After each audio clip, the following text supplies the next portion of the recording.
Sú veci, ktoré sa nedajú vysvetliť. Ale čo ak ti poviem, že tieto dva prípady sú skutočné? Pozeraj až do konca a napíš, ktorý z nich bol podľa teba pravdivý, prvý alebo druhý. Prvý prípad. 3-ročný James z USA začal hovoriť o tom, že ho kedysi zostrelili v druhej svetovej vojne. Opísal typ lietadla, loď, z ktorej vzlietol, dokonca meno svojho pilota. A všetko sa zhodovalo s historickými záznamami. Jeho rodičia boli v šoku.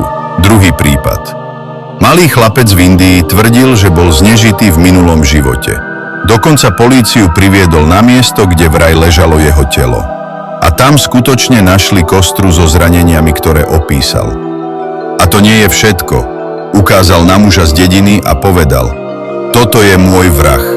Oba tieto prípady boli oficiálne zaznamenané a preskúmané. Jeden z nich je overený výskumníkmi, ten druhý stále desí